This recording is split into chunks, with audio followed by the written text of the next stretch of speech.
gagawin tayo ito, monitor Lenovo. So problema nito, yan, makikita nyo, nagpipress yung signal yun, no? Magkakaroon siya ng guwit-guwit, tapos parang nagpipress yung picture, normal, freeze, yun, nagdodoble, tapos nagkakaroon pa siya ng guwit-guwit.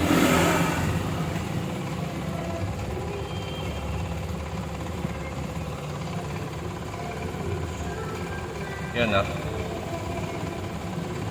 Yun. Okay, so nagpi-freezing siya, tapos nagkakaroon siya ng vertical lines, tapos nagdo-double image din siya. Okay, buksan natin. Ito yon, Lenovo 22. Okay, so nabuksan na natin yung unit, tapos hindi na natin binuksan mismo yung pinaka top board nito. Dulo-dulo lang tayo. So ito, makikita natin dito yung side ng ating top board. So dito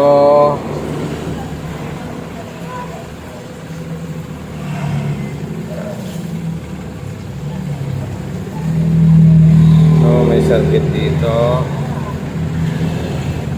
1, 2, 3, 4, 5, 6, ano? Anim yung magkadikit na circuit. So umakyat yan dito. Ito yung isa, dalawa, tatlo, apat. So yung value ng resistor natin, apat yung magkaparehas yung value. Tapos ito naman, tatlo yung magkaparehas na value sa baba. So may nakalagay dito LCA2. Tapos itong sa kabila natin, hanapin natin kung saan yung data niyan. Siguro dito natakpan, ano. Ito, CKA1, CKA3, LCA1. Yan. So ito, clock signal natin yung dalawa. Tapos LC1 natin itong sa baba. So ito lang yung clock signal natin dyan, apat. Tapos dito sa kabila naman, yan, makikita mo rin dito yung mga circuit natin. 1, 2, 3, 4, 5, 6. So yung apat, ito CKB1, CKB2, CKB3, LCB1, CKB4, LCB2. Okay, so ito yung 1, 2, 3, CKB4, LC1, LC2. Yan. So ito, di ba, magkaparehas yung value ng resistor. Tapos ito magkaparehas din. Tapos yung itong isa ay BST B1. Okay, so hindi pa natin alam kung saang side dito ang may problema. Pwedeng dito ang problema niya, or pwede din dito.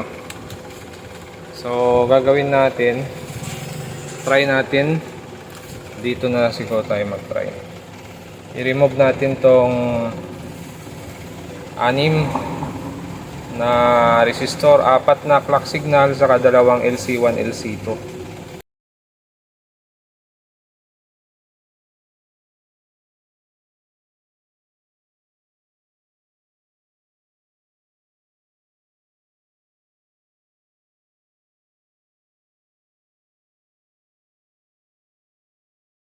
Tapos gawin natin, testing natin ngayon ito. Titingnan natin kung magno-normal ito.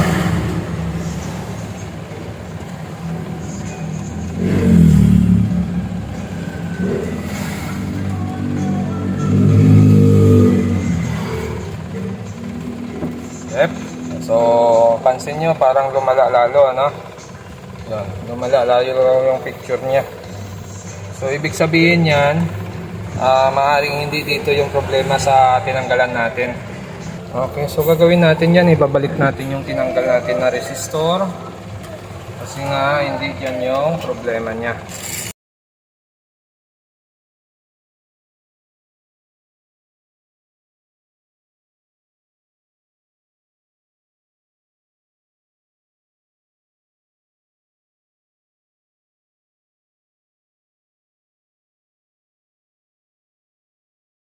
Diyan tayo lilipat ngayon.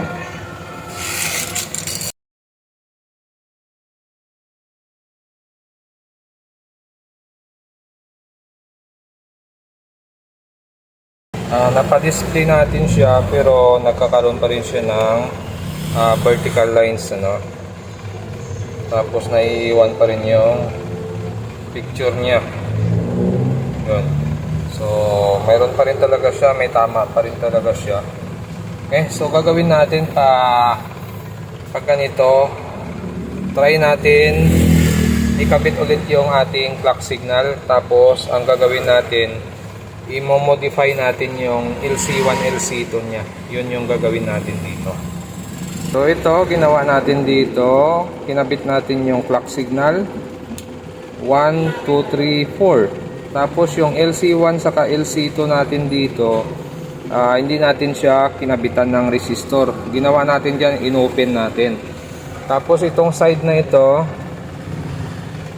yan, itong side na ito, nakakabit pa yung LC1, LC2 natin dito. Tapos yung clock signal natin, nakakabit din dyan.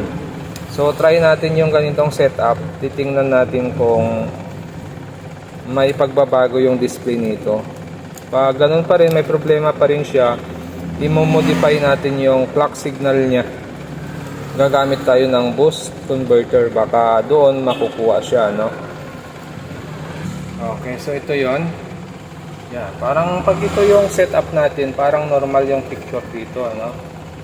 Hindi nagbago, normal siya, oh. Walang pagbabago yung display niya pag yun yung setup na ginawa natin ngayon. Yun. So, yun lang pala, pwede na. So, itong side lang na ito ang tinanggalan natin ng LC1, LC2. Yung clock signal niya nakakabit pa rin. Tapos itong side na to, lahat clock signal saka LC1, LC2 ay nakakabit pa rin. Yun. So, nagnormal yung display dito. Hindi na siya nag-i-slow, nagpi-flicker, at nag-do-double, ano, normal na siya. So pwede na ito. Bali ito lang ang nagkaroon ng problema. LC1, LC2 lang yung tinanggal natin.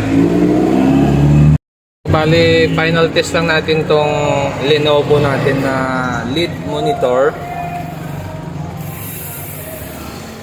Saksak ko lang siya. Yun, lumabas na si Lenovo. Okay, yan na yung display niya. So tutukan na lang natin para hindi tayo ma-copyright, no? Masapul. Yan, dito tayo sa pangalan. So makikita nyo, hindi na nagbabago yung mga letra niya. Normal na yung screen niya. Hindi na siya nagdo-double image, konting flicker, nag-i-slow, saka pumupurak-purak, ano? Normal na siya.